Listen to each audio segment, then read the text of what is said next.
Namaste everyone. At the speed of 100 word per minute. Get ready. 10 seconds, 5 seconds, start. The counter affidavit reveals that the petitioner's husband died on account of cancer.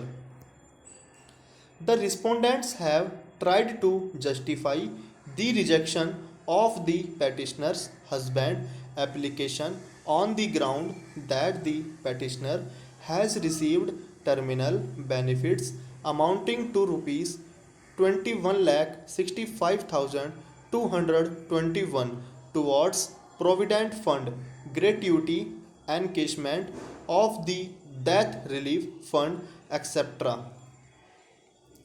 The respondents have further tried to justify the rejection of the petitioner's husband application on the ground that the petitioner's husband could not fulfill the procedural requirement of the scheme, namely that he was required to fill the form accepting the report of the medical board and accepting the payment of full and final settlement for past and future liability, including the scheme for reinstatement and other benefits for this purpose.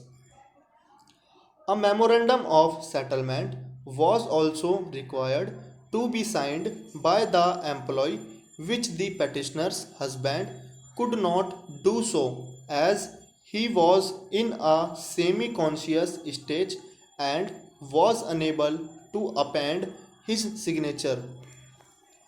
The respondents thus contended that since the petitioner's husband could not fulfill the procedural requirement under the scheme, his claim for premature retirement was rejected. Having heard the learned counsel for the parties and having examined the scheme and the format of settlement that was required to be signed by employee, we find that the onus was totally upon the respondent's company to examine the medical report and pass an appropriate order on it. The main criteria under the scheme is that a conclusion was required to be arrived at as to whether the employee could continue to do the job for which he was engaged. This conclusion is to be passed on the basis of the medical report.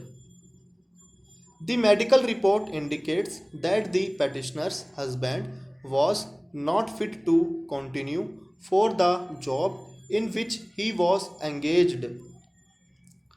The medical report has not been disputed by the respondent's company.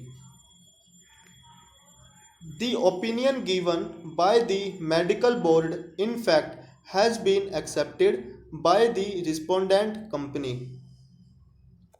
The mere fact that the petitioner's husband was not in a position to sign any further document could not allow the company to reject his application on a technicality. If the medical condition of the petitioner's husband was in such a deteriorating condition that he was unable to put his signature, then it was all the more necessary for the respondent company to discharge him under the premature medical retirement scheme.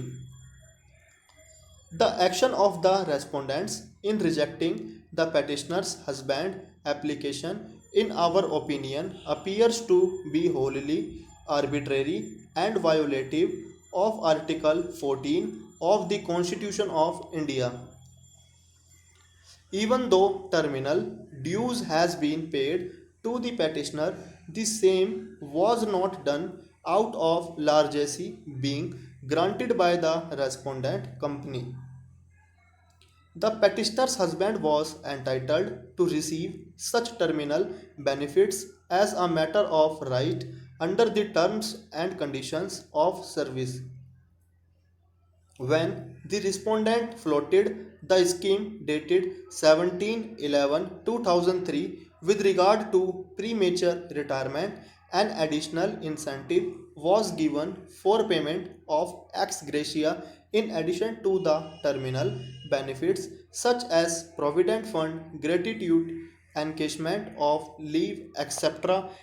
Full stop.